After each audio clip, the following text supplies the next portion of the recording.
So we see the world is getting complex and more complicated, as in the number of data and information that we are getting. Now, as an individual, to to kind of really go through the cycle of scrutiny, examine, survey, and live. So one would maybe evaluate three, four directions or philosophies or darshan, but to get everything, to research everything, and then to conclude, or then to finally come up with a conclusion or make something out of so much of data. So the limited life that we get. So I mean, is it and everybody can do that, or So if you ask it, put it that way, is it expected? Well, it's not expected that everybody should do that. If you ask, is it possible? Well, I think it's not, I mean, if you ask whether it's necessary, I think it's not necessary that somebody has to evaluate all the darshans out there and put them. So because every darshan will have its own process or way of how it should be accepted or not accepted or tested or not tested. Okay. I think it's just a question of getting lucky. One is this particular teaching did not exist till about 45 years ago. Prior to 1980, hardly anybody had heard of it. So sitting in a small village in Madhya Pradesh. And it's only possibly after 1995 that some people even heard of it. And now in the recent years that, we've taken sessions and that you can see the attendance is fast. Like, if few people who sign up, everybody is busy because of this information clutter. Because there's so much on the menu card, you don't know where to go to eat. So, if you accidentally end up in the right restaurant, you go to this little place that nobody had any stars on the right, when you find the food is very good. This is something like that. If you're lucky, I would say, but then I would think ourselves we included as part of that uh, consideration. Uh, for this teaching itself, it's pretty straightforward. It's not difficult. Um, you know, in 10 days, we'll cover everything. Or at least we'll go back to the content of everything. So at the most, it will take another 2 or 3 days. And as an introduction, I think it's very powerful. Yeah. So to answer your question, the answer is yes. It is possible. But then you'll have to do it for this thesis. And then if you evaluated this and you find that it is universal, it is perennial, it is rational, it's livable, then why would you want to look further? Unless, of course, you've already considered other teachings and they already occupy some space in you, and now you're in this, conflict of which one do I go with. So that's a conflict you have to deal with because it's basically yours. I mean, I was lucky because I had not read anything. I was just raw off the rock, raw off the block. I was fed up. I had two enquiries in mind when I quit my job. One was I thought I want to understand everything there is to understand, which I thought people didn't really know. The second is before I die, I thought I'll do something useful before I die. But I didn't know what these two things were. How can I be of use? There's so much like that. Should you plant trees? Should you stop the dam? Should you allow coke? Should you stop coke? This didn't make sense. So yeah, it's possible. It does take time. Uh, Typically, I think that the clarity from the introductory session itself is to take somebody between 1 to 2 to 3 years, depending on the speed and um, so typically we do recommend that people attend at least 2 or 3 introductory sessions by different facilitators. As you can see, the session that you attended and this one, may be quite different. And then there are, if you want to proceed, you can proceed. If you want to make it like a lifelong study, because it's basically talking of the entirety of life. So then one can do that. But then, yeah, as out of interest, one can study the others for comparative study. So I've read a little bit off and on. Sunday को मैं छुट्टी कैसे मनाता हूँ I read other stuff whenever possible. That's how I spend my holidays. Or if I'm in the train and I'm listening to somebody else, I'm listening to some lecture on Vedanta just to see what they were able to get. The From my own personal experience, and now I'm telling you as a human being and not somebody who's trying to, share this particular thought. Yeah, This is very incisive. Once you get this, it's very easy to then evaluate all the others. नहीं तो वो भी evaluate हो नहीं पाता. People don't evaluate, they tend to reject. You're not able to evaluate. You're not able to really say what somebody is able to get and what they're not able to get. What you typically do is you throw it out the window. I believe in Advaita Vedanta. So if you come with company with Dvaita, I'm going to throw it out the window. No, I don't agree with that. That's not evaluation. There's a rejection. You don't like it. It's like I don't like, when you like me. You've not evaluated it. There are few people who do that. They do that scholarly thing, but they remain in the classroom. They never end up implementing it. So Parake finally salary gets out. There is a professor of medicine. It doesn't mean anything to them beyond that. Yeah, that is possible. This one is very quick and yeah.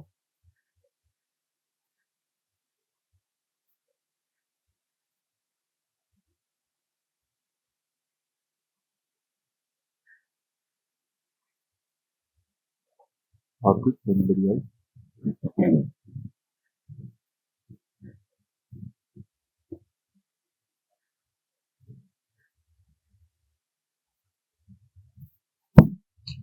You have written here. Some coil has put a egg in that crow's nest. Yeah. It's shouting. He must have just discovered that. Yes. Yeah, you have written about marriage, purpose, need. Yeah. And in the need, you have written physical, emotional, and go with the flow. Right? So, in case if the opposite partner never considered about the emotional part of the life and just go with the flow. शादी हो गया अभी क्या करना है निकल जाओ. Then how to handle that? Whereas the opposite one needs a lot of emotional balancing requirement. अभी मतलब दूसरे के भूत को लेके क्यों भागते हो, छोड़ दो ना. तो मतलब what about the other's emotional part, where it has to be fulfilled, how it has to be fulfilled.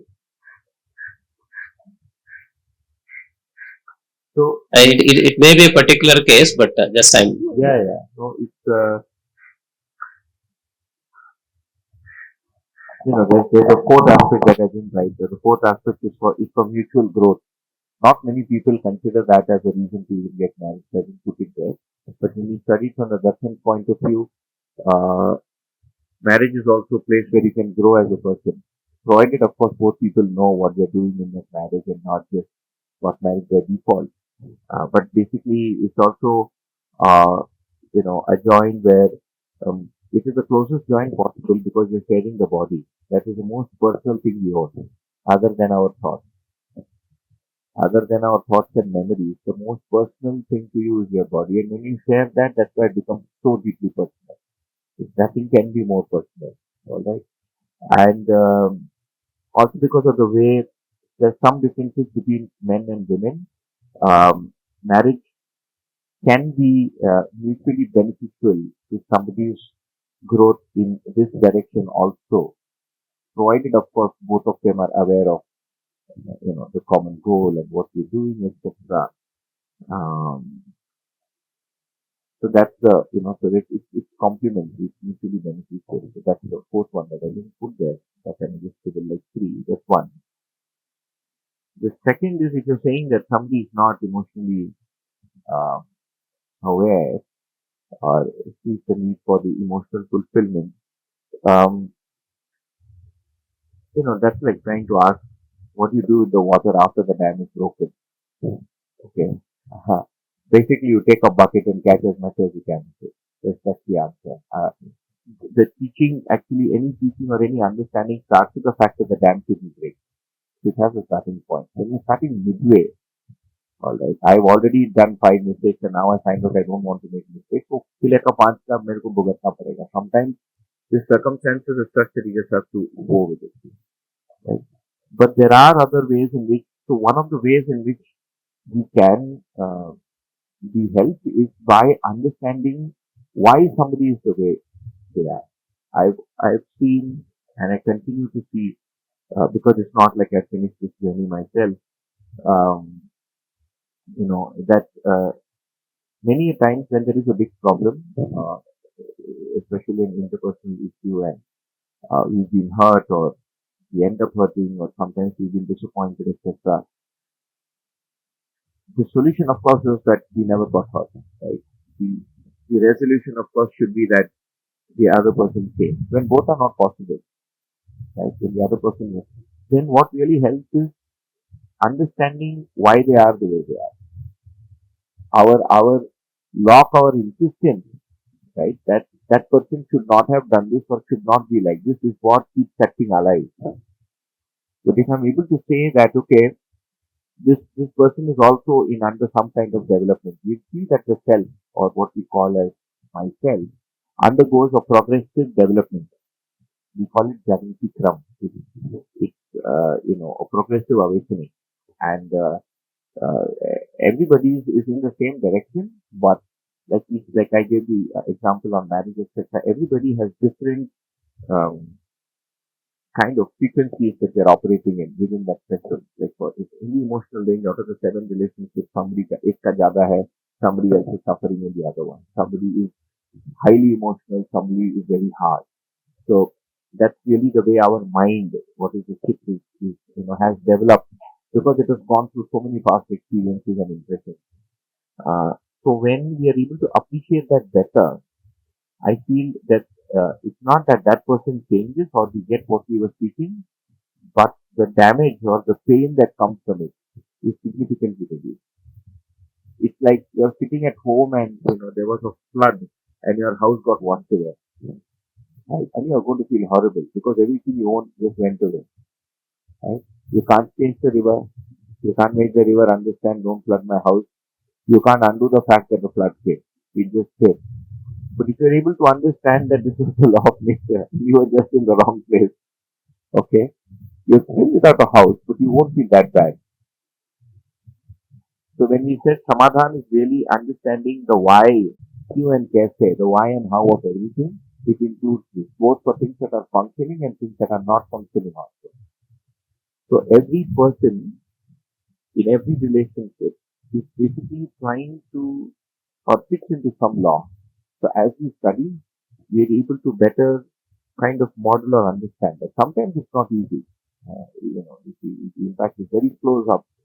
It can take a while. It can take a few years sometimes to recover from a bad um, interpersonal, hit. Um, yeah, but in my experience, this teaching, this lesson has the tools for us to be able to do this. I often wonder why I ended up in the house that I'm in. Okay, I mean, if I existed before, if I had a choice and all. That is now I believe I did. I believe I get to see it directly, but I have a strong passion in Jesus, right? And based on the teaching, uh, because nobody in my family is got anything to do with any of this. I mean, I'm happy they're supportive. They're letting me stay here. They're letting me be out of work for 13 years. Who'll keep an unemployed boy at home? Tera saal ho gaya. And they've been very supportive materially.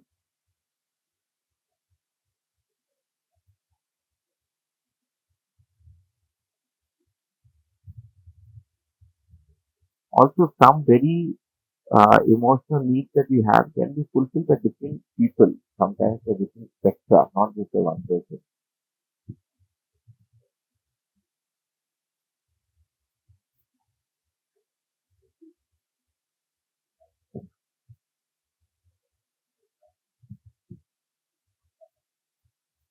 Yeah, but that not need not be. See, when we're looking at companionship in marriage, it's basically the companionship of a friend, of a supporter.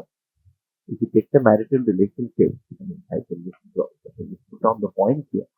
The fun with this thing is we are going to answer everything using the same equation. Okay, we have one equation on the board. That's what I like about this darshan and also a way of teaching it or sharing it is that it's like a E equal to MC square for every question. Okay. Um,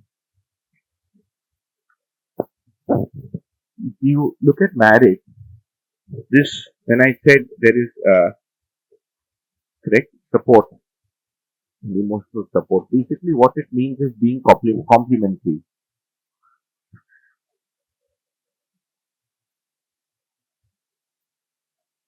Complementary in what? Again, you will see. Number one, in the material domain, body, preferences, okay, body or health. Have you seen people who have been married 50 years? Their husband will be sitting, will say, one coffee koro. He'll still say, give me a coffee, and that wife will go get that coffee. My I reminded of my mother-in-law. She's still taking hot coffee to her husband. 50 साल हो गया. She's still not telling him, I too can't walk, Baba, you get up and take it yourself. She still does it, right? So, body and health, preferences. We all have our individual. Somebody likes the rice hot, somebody likes it cold, somebody likes it separated. We take that into consideration. Okay. In the uh, common, so the things and the maintenance,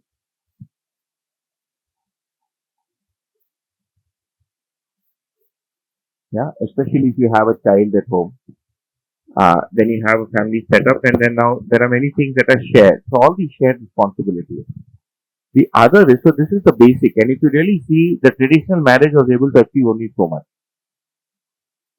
Traditionally, if I go to my grandmother and grandfather and ask them, did you both get emotional support? They want to understand the question of kya emotional support.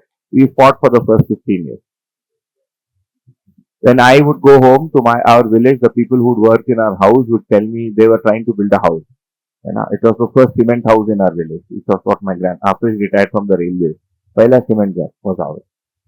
And it was called a house with a terrace in Tamil, because other houses don't have the terrace, they have a thatch roof. Thatch roof, a style भी बाद में using the palm tree leaves. And those people would say, your grandfather and grandmother fought so much we could not see it. We had to go away from there. But till the end, right, she didn't leave his side. Okay, and she was scared that he would be alone if she died first. And as things would have it, he went first, and then she followed him 2 years later. He went at 90 and she went at 90. दोनों 90 touch करके गए. All right. So there is this because you've lived through so much, you've lived through so many memories. That forms an emotional bond. Not so much that you have. So what is really emotional or behavioral support today is because we don't really understand it. See, because now the interesting thing is the scriptures don't describe this at all. So they don't have any source for it. Nowhere in any religion or in any darshan do they tell you what the life inside family with the husband and wife and the brother and sister is. कहीं भी नहीं, मुझे तो नहीं मिला. I haven't found it anywhere. So they have no notion of it. Right? And they didn't have these modern books by Americans and Europeans telling us how to be with the son and husband and emotional healing, self-help. There was nothing. So, welcome. Right. So, really, what seems to be as emotional or behavioral support is really the shared memories that they have gone through, the shared set of events, right? The ups and downs, and that's what keeps them together. Because there will be ups and downs. And again, the ups and downs are sometimes material in nature. Sometimes having a child is a big up and down. Often what brings a couple together is that child. Even if they don't agree with each other, they agree with the fact they have to take care of that thing, change and happy, whatever. So this seems to bring people together. But if you're asking, if I were to think, do a husband and wife, are they careful about each other's feelings? And are they sensitive to what the other person needs? Then that's very rare. And probability wise, maybe higher in women than in men. And we'll try and see whether we have time to address that. Why, despite everything else being common, there are still some differences between men and women. in this area, women are generally more emotionally sensitive than men. Men are more bull-like. Like that bull there doesn't care who's ahead, just runs. Huh? In your case, it's entirely the opposite, right? So B, uh, intellectual companionship is the C, okay? And that's usually a rarity. In a husband-wife relationship, as it stands today, if you're going to discuss anything intellectual, it'll most likely end in an argument. You got upset. Duk.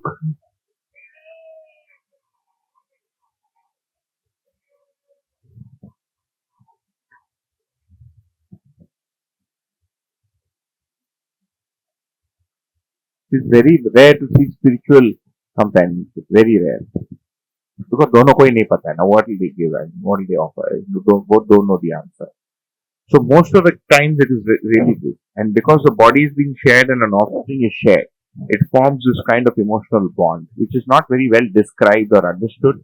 But I think this is what keeps it going. So if there are other you know kind of spaces in us that are unfulfilled, so there are two ways in which these spaces are fulfilled. For most of the journey as in the internal journey, I'm not talking of this external journey, 8 days and 10 days. Till you are able to get here, certitude is when the dependency on the external environment really reduces significantly. All right. Before that, we're still kind of dependent on the external environment. So then one will seek um, favorable human companionship. If not in a wife, then in a friend. You need somebody, which is why a lot of people, when they're not able to get that, nowadays you have these helplines. You have trust helplines. You have affection helplines. You have suicide helplines. I know somebody who worked in a suicide helpline, and he said he was successful in stopping at least 45 suicides, and it made him feel very good. And they have a way, they're trained on how to do it. And all people need is some companionship. They're ready to die because there's no way in which ye jo bharna hai, na, it doesn't happen. So this really happens in a region called the Man. Sorry, Devanagiri. It's called the Man. There is no equivalent word for it in English. Okay, the region of thought or rational, right, is called vritti. We'll open that tomorrow. And the place where our memories are stored is called the chit. We'll study these in detail. I mean, as much as we need and can in detail. Pakistan people have been at this for 5,000 years. So, you think we're going to cover 5,000 years in 8 days? It's not happening. Okay?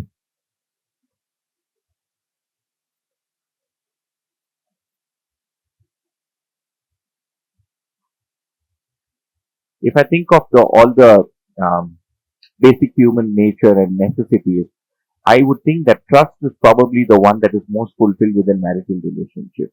Respect also is a question mark.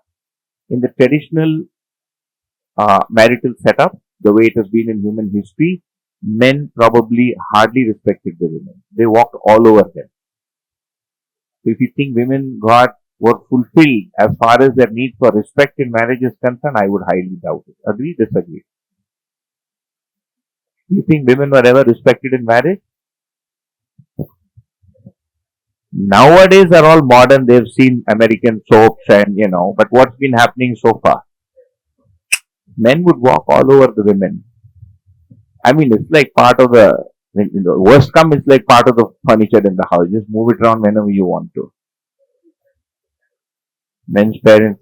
Yeah, yeah. It's been continuing, and there is an anthropological reason for that. I mean, we'll probably be able to better understand it when we look at the faculties of in the conscious self and how it functions and why that happens and why we are even able to sit and discuss it today. I mean, which man would want to give up his position and say, I want to live equally with my wife? Why would you even want to do that? When you're having fun on the top, why do you want to come down? Right? Like when I look at my father, there's a significant difference between the balance of power in terms of respect between him and my mother compared to his uncle before him. So, basically his mother, because he lost his parents when he was young. So his mother would have had a tougher time than my mother did. My wife has a much easier time than my mother did in as far as respect is concerned, right? Um, yeah, and again there are demographic differences. In the south, it's been a little easier. Things have moved faster compared to the north. Some cities like states like Rajasthan, Bihar, UP is still very tough. Um, Different regions of the world, again, we see different changes. So respect is not something that I think a woman would have found forthcoming within a marital setup. Uh, भैया which is why I think going home was such a big thing. जिसको मायके बोलते हैं ना, going back to your house. Because there you can be yourself. Nobody is prodding all over you and you get that affection and you can say what you want to and you don't have to be quiet. So it's a release. So it's a good idea to go home twice a year if you're not living with your parents. Because that's where you initially got all that. I mean, in this new forging, because it's not very clear, you don't get it. Ji. So there's one thought that came to me after lunch. Very simple. That now that we are discussing these four aspects, and we have some understanding of people, but let's suppose we don't know about these aspects. Still, we are living in these aspects. So why is it? The question is simple. Why is it that difficult to live simply with happiness? I mean, is it because of all the civilization, whatever has been happening? There's a reason why things are adverse around us that we have to now work on fixing it, or why is there is no simple solution? Why we are now studying this, and why there is not no simple way? We now that we have some reference, but let's say we don't have this reference, we don't know the people who are just who don't have this context, and Yes, because of the nature of consciousness, the way it's made, and we've not made ourselves, right? And we'll get into that as to how we came to be. At least I can put forth a proposal for your consideration. Uh, so amongst all the faculties in us, there's one faculty which is the man, which is very instinctual in nature. So people in whom the man is predominantly developed as compared to the higher faculties of reason and um, visualization. It's called chitran. Typically tend. So one is the first answer, which is a global answer, is that's the way we are built. It's like asking, why do I get hungry? Just made that way. I would have been better off eating once a week, but that's not how your stomach is made. It needs food every day, at least once a day. Alright, once in 2 days. Why do I have to go to the bathroom every time I drink water? Sorry, that's the way the human anatomy is. You and I didn't choose it. It didn't ask us before getting made that way. If somebody asked me, I would have said the easiest answer to poverty was make the human body in such a way that it has to eat once a month. Poverty is gone. But it's not that, right?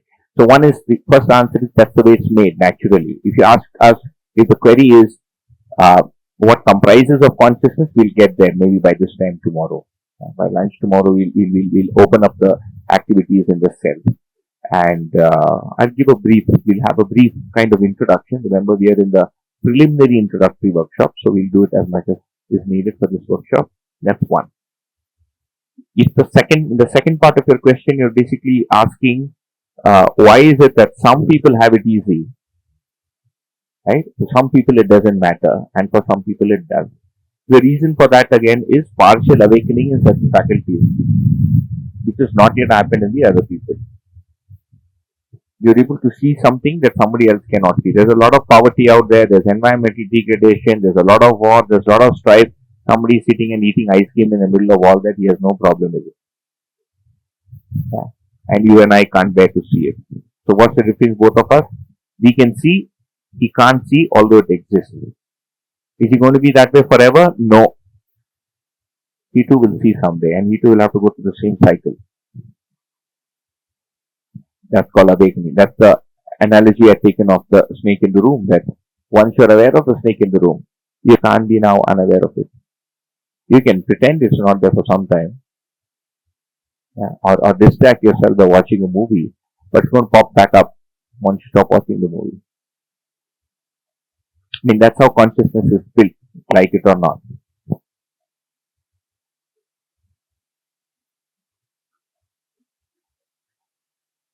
So every faculty in us uh, is present for us to be able to understand an aspect of reality. Okay, some dimension of reality, and to respond to it. Like every sense that you have, the nose is able to understand some aspect of reality, which is how things smell. But it's not just the nose. You have the ability to interpret the chemical change in the nose. Monkey? Monkey. They're also getting interested. They'll be here next in a couple of, maybe, I don't know, 100,000 years.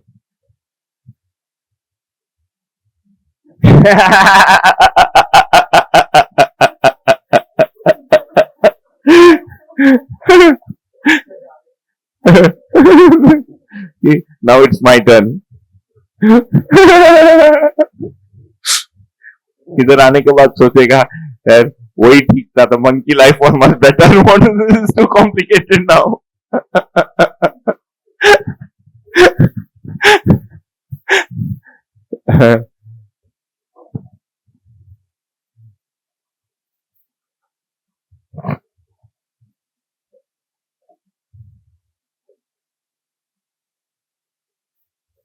You see, any human learning, this is what is driving us, our curiosity. We're not able to keep quiet.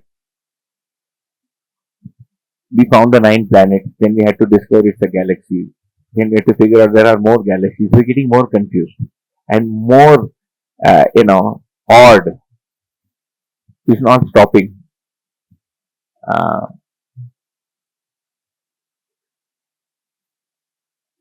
I had the number somewhere. I think it's on some slide. We'll pull it up when we get there. When we talk of imagination. So, yeah. So we have a new participant. If you can have your name and background in short. Looking in. हाँ सही बात है नंगूर support के लिए आया अच्छा हनुमान वैसे Were we talking about that new participant or this one? this one. My name is Atulya. I just came here from Punjab, but I'm from Uttar Pradesh, Ghaziabad. I live there. So it was a very long journey for me, and I'll try to be all here as much as possible. But if I doze off, please tap my shoulder. I work with children currently in Canada, in gardening education, like food gardening, and that can only happen for 7-8 months of the year, and then everything freezes over. So then I come back to India.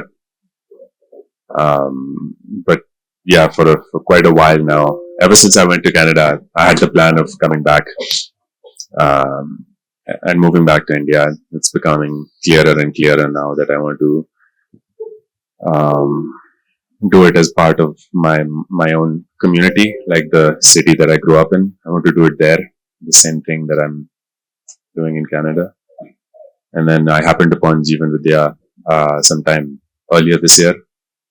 And so this is my attempt at deepening my understanding of it. Welcome. When did you attended this before? When and by whom? So it was in Auroville in February last year. Mr. Ashok Gopala was Ashok hosting, Gopala. Okay. and then the same month it was Vinesh Ji that was hosting it in Dharwad, and then I started going through the documents on the Madhyas Darshan website, and one of them was your draft version of Coexistence in Living, Part 1. Yeah. So then when I found that you were, it cleared a lot of my, it just expanded on a lot of the things that I'd been introduced to. So when I heard about this, I was like, seems like a good opportunity to go deeper. Okay. Yeah. Welcome. You're the one who'd gone for the family reunion. Yeah, I mean, the family had come for the reunion. So Punjab was where the family reunion was, and so yeah, that was why I missed the first 2 days. Okay. So, where in Canada do you stay? It's in the outskirts of Toronto. I mean, I don't stay there. I live on site at the workplace that I work at, so I don't have anything there. I just go there, so I have an income stream. Part of the year, the nature of what I do, it's not going to make me enough money to be able to afford to buy land here, which seems more and more clear now. I don't have any, I'm family ancestral land, but it all got dispersed in the partition. So I've just been going there because that's labor is rewarded a bit more there financially, in the setup of society. But I obviously want to get away from that.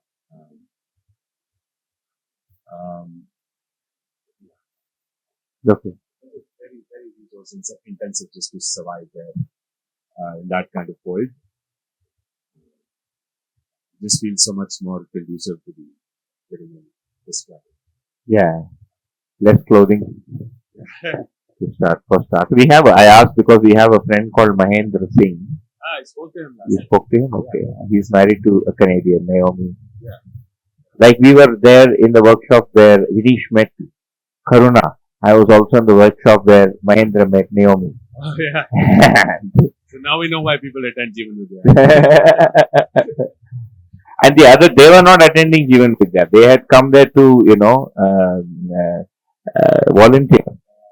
Yeah, Karuna had come as a volunteer. Her father knew the person at the institute that we were in, Pawan Gupta.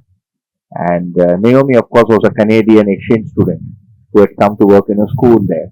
And it so happened that there was a 7-day session and she sat in. And Mahendra too sat there. So he lived in Calgary for a while. They had a lodge, a forest lodge, and of course it was very cold and hard for them to survive there. They have about 30 acres now, right? Yeah, they had about 200 acres before that. Yeah, somebody gave it to them. He didn't buy it. Some Canadian doctor who decided he's doing good work. And now they have about 30 acres and he's moved from Calgary. British Columbia, I think. Maybe, I don't remember now. He's telling me about another piece of land. Okay. Yeah, he's been pursuing this since a while, since many years, since a year before me. So he's been at this for about 20 years now. It's my 19th year since I was introduced, and about 13 years since I have.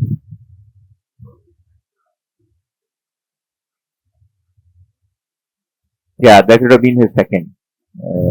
Mahendra's second, Vinicius first, because Vinish and I were together in the first one, in his and I's first one, June 2004. Okay, so we're in the third day today, and we'll continue. And so where we really reached is, we said there are these four aspects of ourselves that we need to understand: the material, the behavioral, the intellectual, and the spiritual aspect. All right. And in order to be able to have um, happiness, peace, contentment, etc. In all the aspects. That is where I am in uh, an experience of non-conflict in all of them. There are three things that I need to understand. So maybe I can just pull up that slide. We have it here, just so just to help Atulya connect to where we are, because uh, the Jivan Vidya Parichaya Shivir is like a James Bond movie. Everyone has a different beginning, but the general theme is the same. Yeah. So this is my James Bond movie, and yeah, with different degrees of difficulty. So we've taken a. I've chosen to take a medium difficulty stack.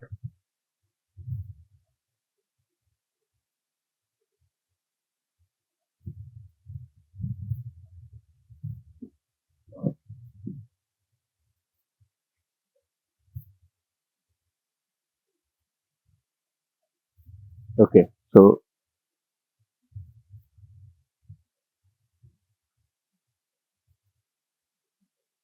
yeah,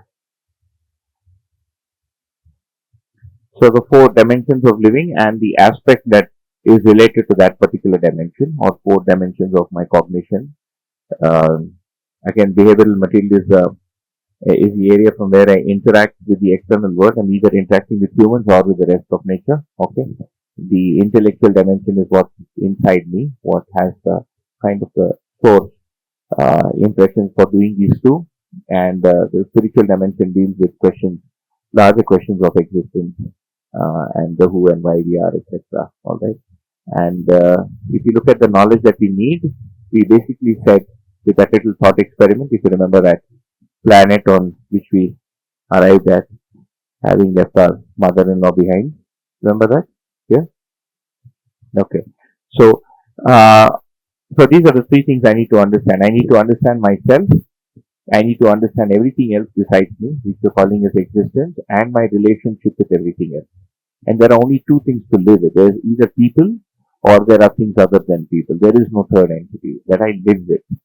Or like there are other things that I may understand, but I don't live with it. Like I may think about the Milky Way galaxy, but I don't live with it. It's where my intellect expands into. But when it comes to living or interacting, we interact with only two kinds of things. It's either material or it is people. So these are the three. So these three again are three kinds of knowledge or three aspects of knowledge. The first is called knowledge of self. The second is called knowledge of entire existence, and the third is called knowledge of human conduct. Okay, in Hindi it is called Jivan Gyan, Astitva Darshan Gyan, and Manvita Pun Acharan Gyan. This is the first step. We started our conversation with the four aspects of a human being, which we saw was a spiritual, intellectual, behavioral, and material, and we spent a significant time, almost a day, opening this up. So you can see that this knowledge that we need is, it correlates to some aspect of my being. So when I'm looking at this from the spiritual point of view, I'm really looking at questions like where I came from, where everything came from, where did people come from, and why they exist. These are what you would call as spiritual questions. The spiritual question is one that talks of origins and existence. That's why we would call it spiritual. Again, we won't get into what spiritual means and doesn't mean. That's what we're calling spiritual here.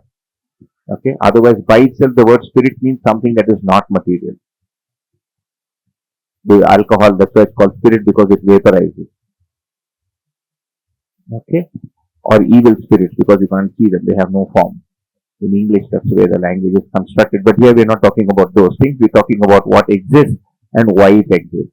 When we're looking at this knowledge from the intellectual dimension or intellectual aspect, we're looking at its inner workings. How is it constructed? यदि है तो काम कैसे करता है? How does it operate? And when we're looking at the behavioral and material, very clearly through the behavioral dimension, having understood why people are and how they are, I then figure out how to live with them and then figure out how to live with nature. The first material thing that I encounter in my experience of living is the body. The human body is the first material thing that we encounter. That basically means that the domain of thought is possibly non-material in nature, and we'll explore that as we proceed. Um, when we live with this knowledge and these four dimensions as an individual, so then we encounter the family, the society, the nation, and the internation. So this is really the sphere of human living. This is the scenery in which I'm living. Okay, so this is what I own. This is how I own it, and this is where I'm really living it. So on this planet, this is what it looks like.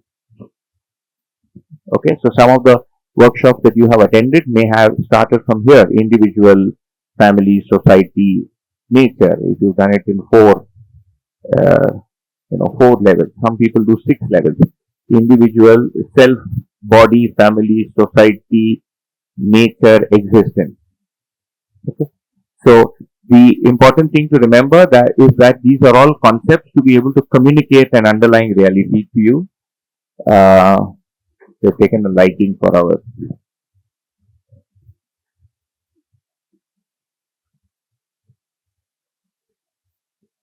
All right. So the pattern itself is not the understanding; it is what is being communicated using the pattern that is important. All right. So this is where we are. So we are going to start with this. We then saw the method of study just before we hit lunch. Okay, and as and when needed, we'll refer back to that. All right. So we'll take up the first one. So this is what. So I'll show you what's forthcoming. So just so you don't have any, what's going to happen. So we finished the first track, introduction and need for understanding. Today's day 3, session 2. We were able to finish this much.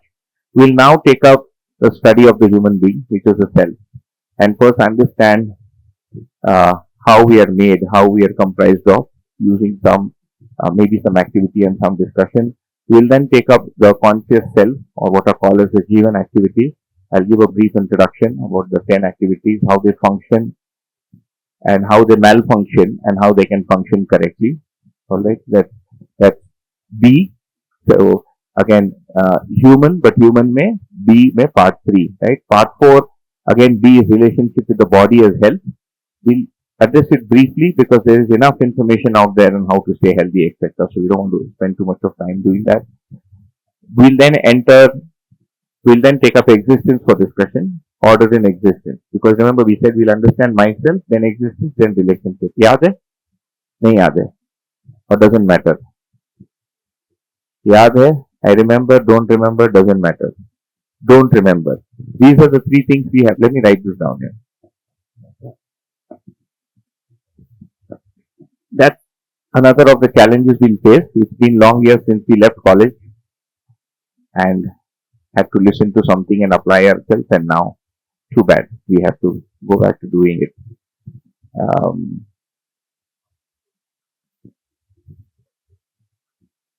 Let me just write this here.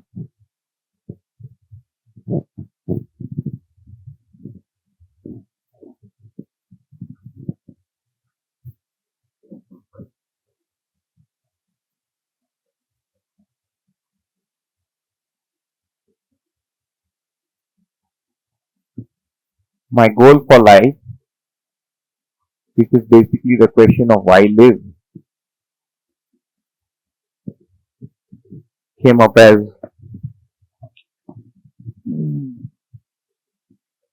use different colors to break the monotony. Same color में नींद आता है. We call this comprehensive happiness in 4 aspects. Okay, so this is not just a material pleasure. That's only one very small part of my experience of happiness. There's the interactions with people. There are the choices that I make and what I take in and what I don't take in. Okay, and then of course there is peace and contentment, etc. So in all 4 dimensions of my living. So comprehensive happiness. When we discuss this, what did we find?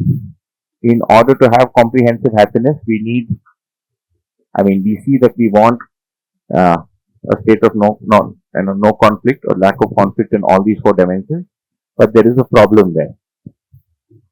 Okay, there are problems in every aspect, and the reason these problems exist are due to partial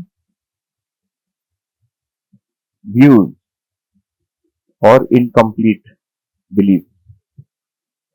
Yeah, wrong belief.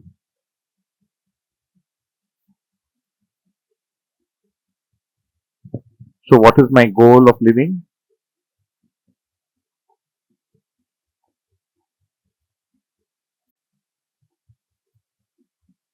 Understand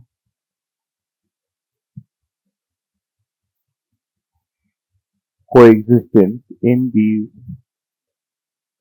four aspects. Everybody remember the four aspects? We spent a day and a half. What does that basically mean? Three kinds of knowledge, or knowledge in three dimensions. What is this knowledge? Of myself and a knowledge of the knowledge of existence and my relationship with things in existence. These are twofold. With other humans who are his family and society, and with nature. Okay, so this is A. There's already a A there, so I'm just going to call it 1, 2, and 3. Okay. The other way to do it would have been to say we'll understand the material, the behavioral, the intellectual, and spiritual. Or understand myself, family, society, nature. Same thing. हमारे से क्या बोलते हैं, same difference है ना. It's the same thing. Once you focus on it a little bit, you'll be able to assimilate it. Okay. So we'll start with the first one. We'll start with myself.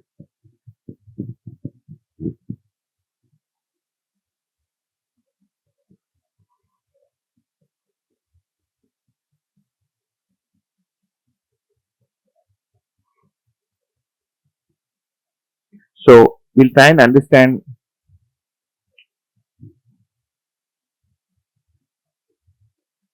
how we are as human beings. All right. And we're going to be using these different, um, observations to be able to understand that. All right. We'll first look at the needs of that we have as human beings. We'll then look at the activities.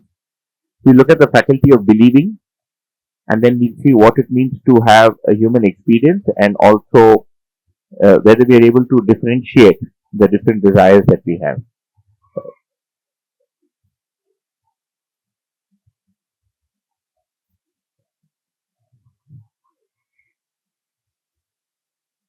So if I ask you a question, are you alive or are you not? What is the answer?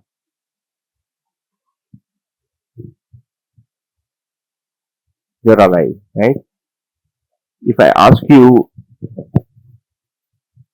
are you the same entity that was born? Because since you've been born and since till until now, let us say it has been 30 years or 45 years or 50 years and 60 years, as the case may be, we've been through different experiences. We've been to college, we've met people, sometimes we've gone far away from people, we've read books, we've agreed with some books, we don't agree with some books, and so on and so forth. If I ask, if you look at the entity that has seen this life, is that entity the same? Has it remained unchanged or has it changed? Okay. But is it the same you that is changing? Is the you-ness, is that the same? Are you the same person that was born? Or were you like exchanged midway as you grow older? Is the question clear? जो आदमी पैदा हुआ आज भी वही है क्या? Physically there has been change. Okay. Did you physically change out of your own will? Did you want to grow bigger and older and 45 and 50 and like I am 84 kilos? Did you choose that?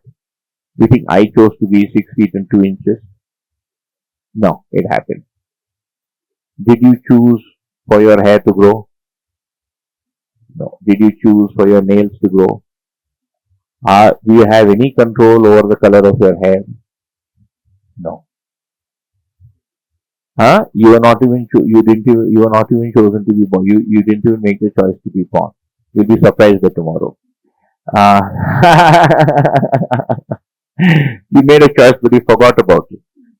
Okay, like you forget a dream. When we see a dream, it seems real, but do you remember it after it has passed? Do you remember the dream after the dream has passed? No. But who saw the dream? You did. I did. So we've experienced the dream. It seems real, and then it passes. Okay. So what we want to understand or really try to delineate is what is this entity that sees itself as me or I, and how, if at all, is it distinct from the body? Because the body is changing, and the nature of the change in the body is not unto my will, is not happening to according to what I think it should be. In fact, I'm not even thinking of the changes in the body. As we grow up, we're not willing that my knees should get larger and my calf muscle should grow and my skull should expand. Right? We don't win any of that. In fact, it's not even that we instruct the hair to start growing grey once you're 55 or the skin to start shriveling. But I continue to exist. And if you look at the experience of myself, there is only a constant presence that I'm there. And time has passed. And what tells me time has passed?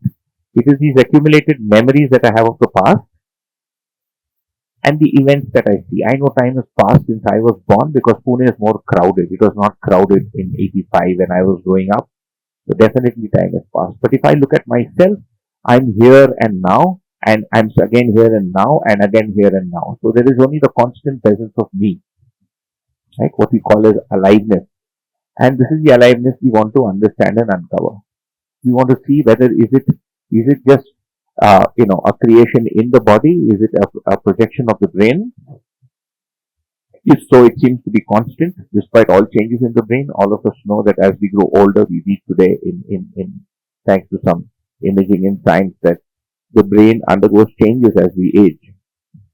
It does, right? The brain shrivels, which is why you get Alzheimer's, you get Parkinson's, you get all kinds of diseases. But the sense of self remains the same.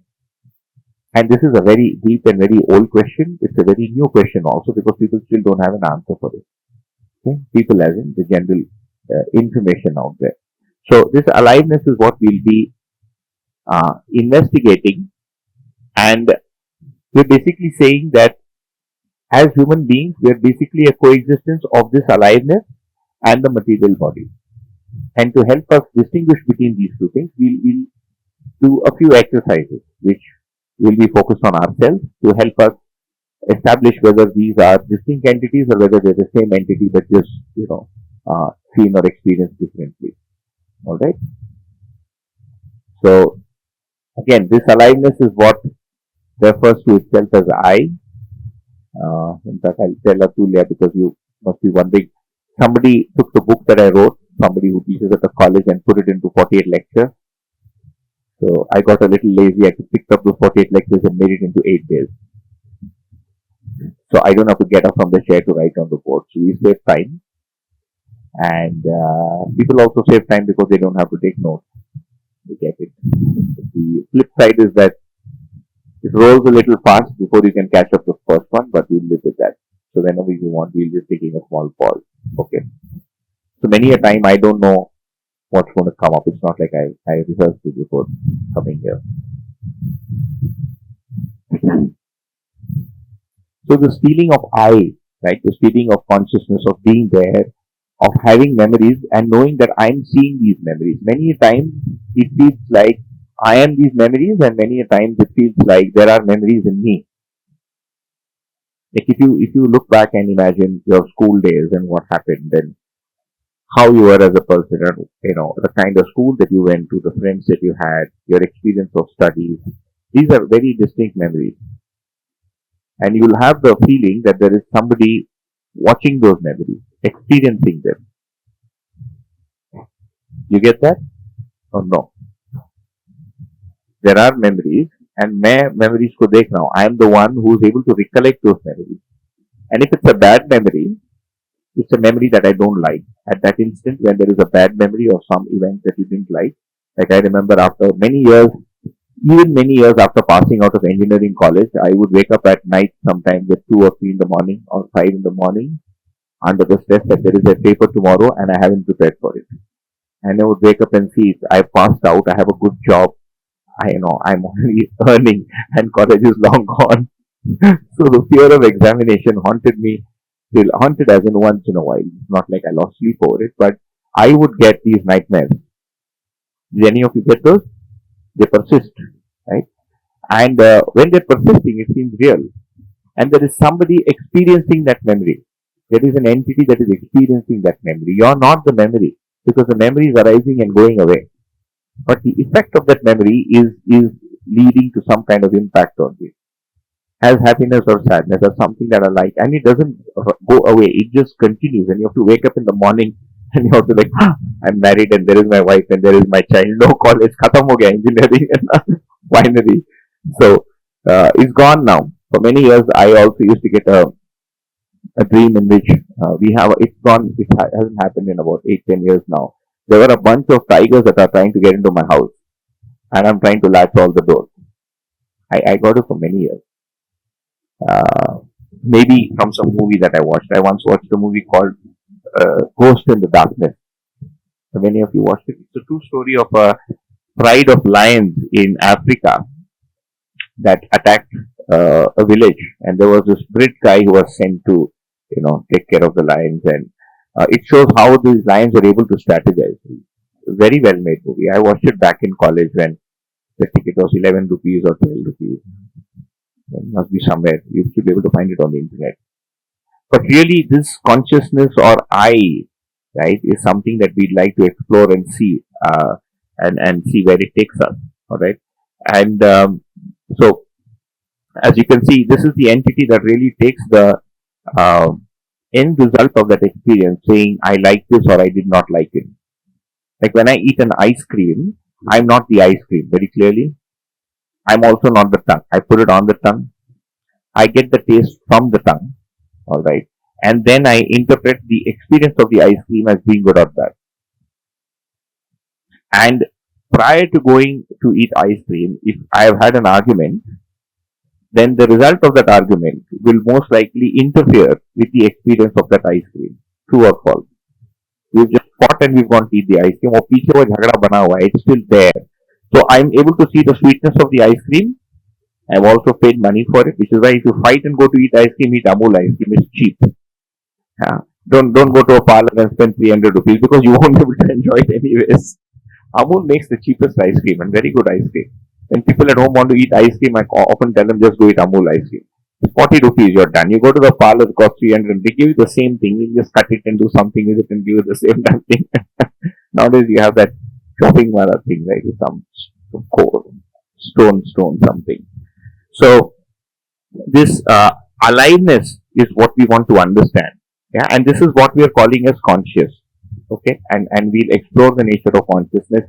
It's called Chaitanya in Hindi. I've written it in Devanagari in red there.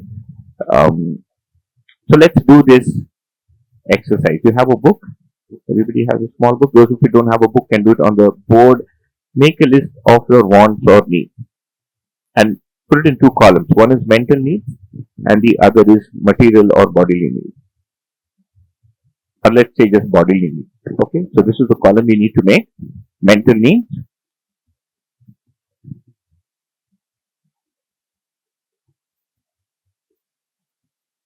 For the next 4 sessions, we'll be doing a set of activities that will help us not sleep. There will be less theory coming in. Mental needs and bodily needs.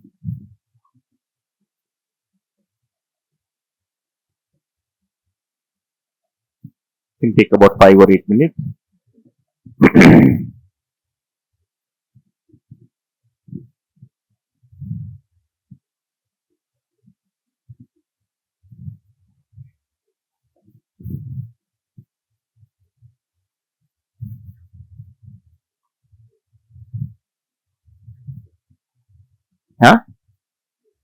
हाँ आप अपने notebook में लिख सकते हैं mental needs and body needs necessity need का मतलब necessity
to shift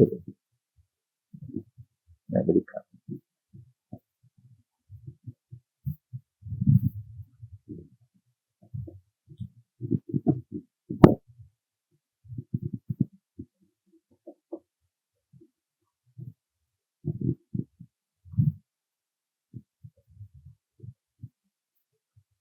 अगले 3-4 सेशन के लिए I will be giving less theory so you can relax we'll take a few things and explore them so it will be a little more experiential little more reflective okay yeah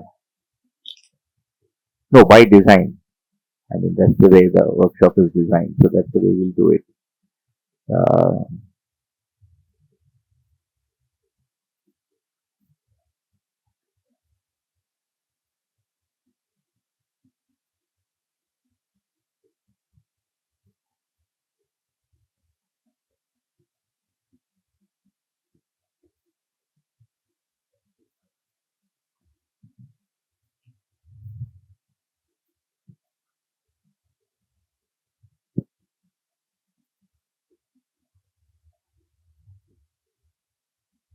yeah there's a template there mental or emotional need and bodily need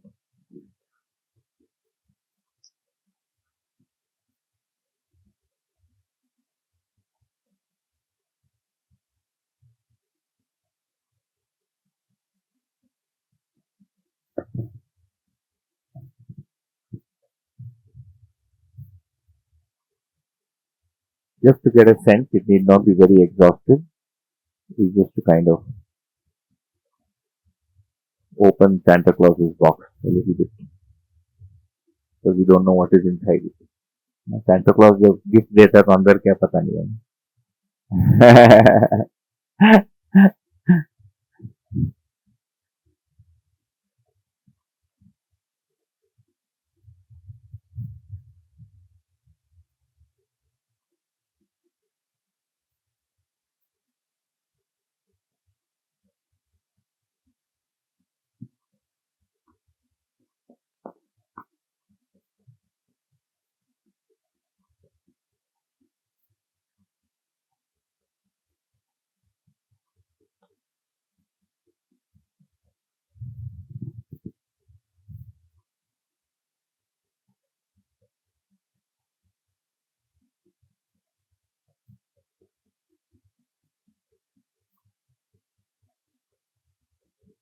yeah.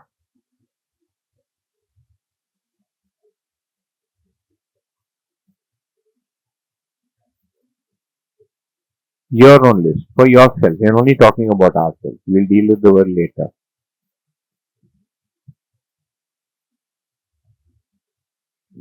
We'll deal with the world on New Year's Day, 1st of January.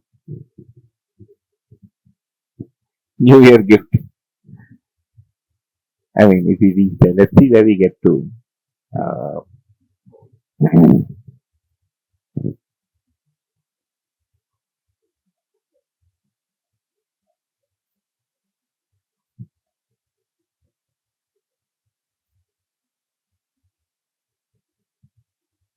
you can have somebody come on the board and write it. You want to write yours? No?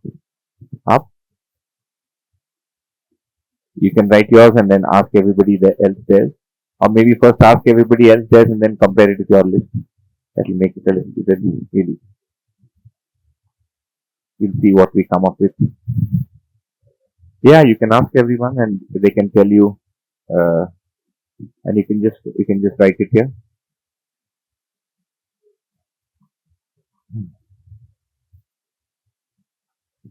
Mental needs happy and good relationship with self and every human being.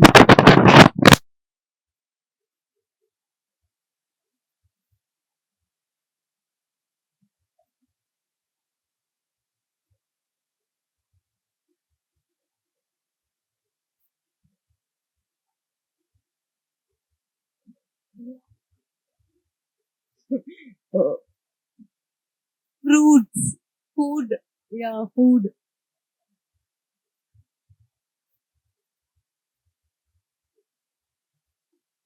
Rest. Yeah, rest is something. What about you?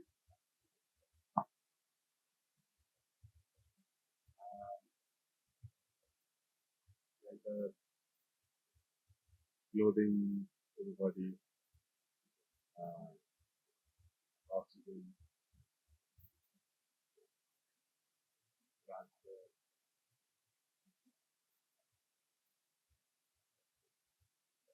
mental, emotional,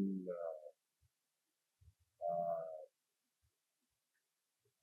beauty, yeah, love, understanding, contentment.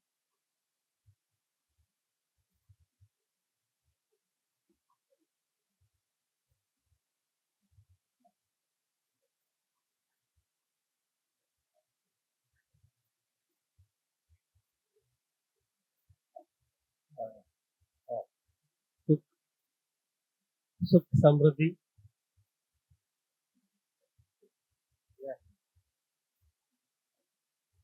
समाधान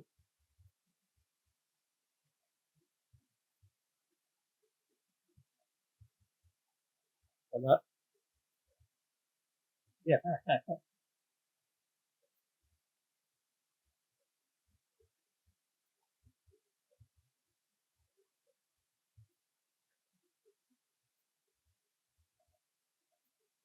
सम्मान विश्वास स्नेह न्याय धर्म सत्य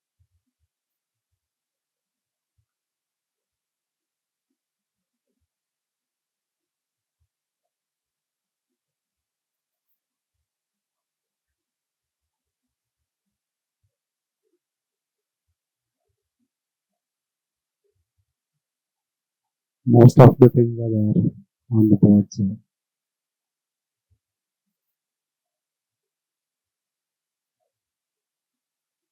good sleep. Ah, rest is there. So both are the same.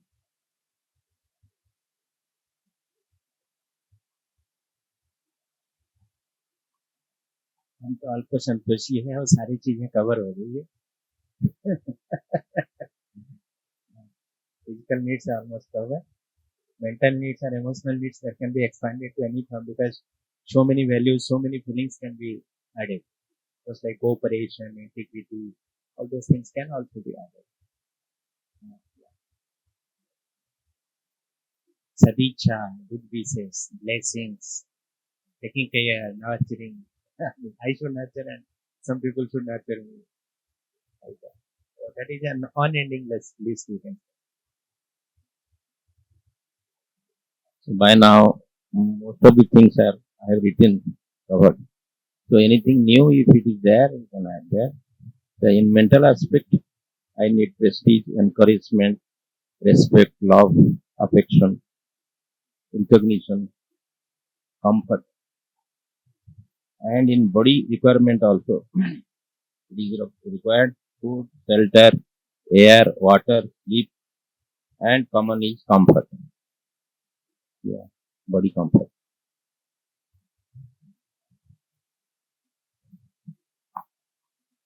Blank mind, blank mind, zero thoughts, equanimous, health,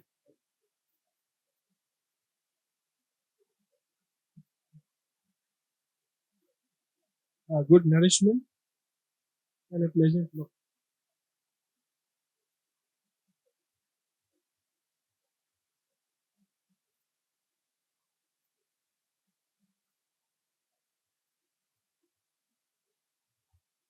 So bodily needs active lifestyle. Uh, lifestyle. Mental needs emotional stability.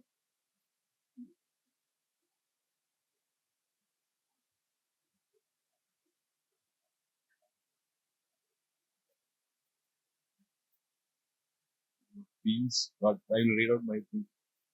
Peace, happiness, balance, progressive thoughts, imaginations. Bodily needs flexibility, body at ease. My body should be at ease. That's all.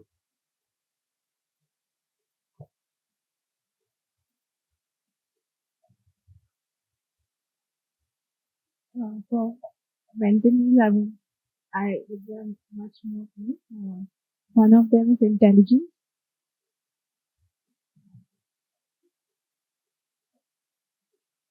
and apart from this, I would for bodily needs, I would like to have good profession and a good verbal communication as well.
चाय हो गया?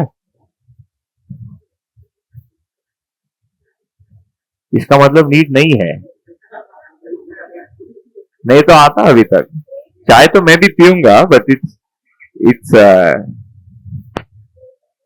the tannin spike is to relax the brain, huh? It comes in the food, but is it a necessity?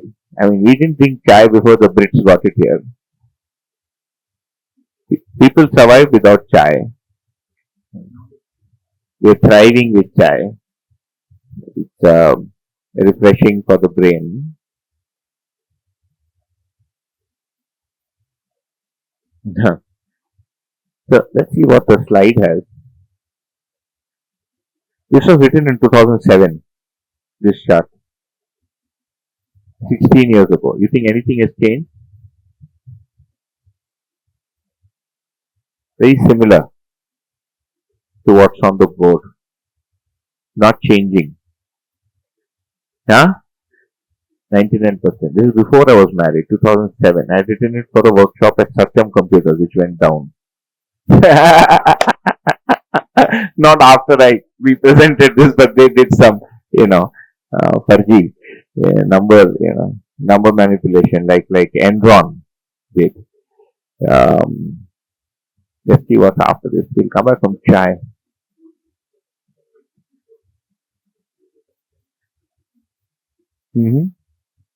Okay. So, Ramling Raju.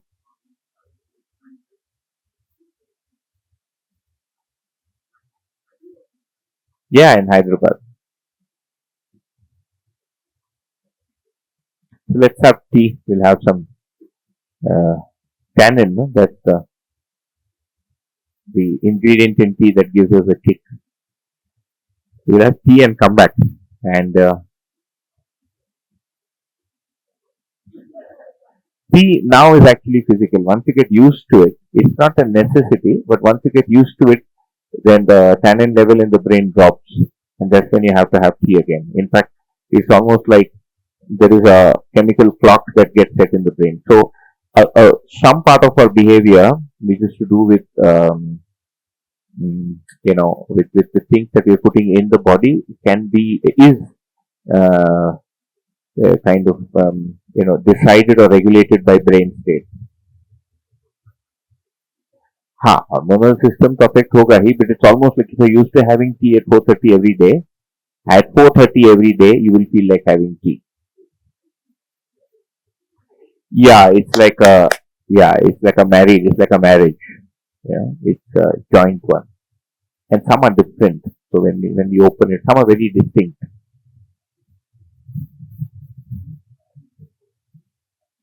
Yeah, that's what happens. Any kind of addiction, that's what's happening. It's changing some chemical state in the brain, and what we called as the man, which is aspect of or faculty of the self that interacts most closely with the brain, kind of is entangled with the brain. So it can't distinguish itself from the brain. So any state in the brain is going to impact the man. Any state in the man is in turn is going to impact the brain. Which is why when you're very stressed out, your blood pressure can really go up. If you have a weak heart and वो Hindi picture में दिखाते हैं ना, they come and say तुम्हारा बेटा भाग गया, वो माँ गिर के मर जाती है. That's true, it happens. It happens because the status in the cell can have a deep effect on the body. Different emotions can affect the heart. Different ones can affect the brain. Some other ones can affect different parts of the body. Somebody very close to us had cancer a few years ago. So when I started reading upon cancer, I came across many anecdotal evidences by doctors. I'm calling it anecdotal because they're not, clinical papers or research papers, where they were able to treat cancers in people by changing the behavior of the people in their family. They didn't do anything to the patient. This is an American doctor, an MD, I forget his name now, and he did that. And when he took the results to his fraternity, they shooed him away. They said, "That's nonsense. That doesn't work." But he did that, and But there's another lady in Japan who got rid of her stage 4 cancer by drinking apple juice for 3 months. So it works both ways. So मन से हो गया. What is caused by the mind can be corrected using the mind and so on. But this joint is very close between the man and the brain.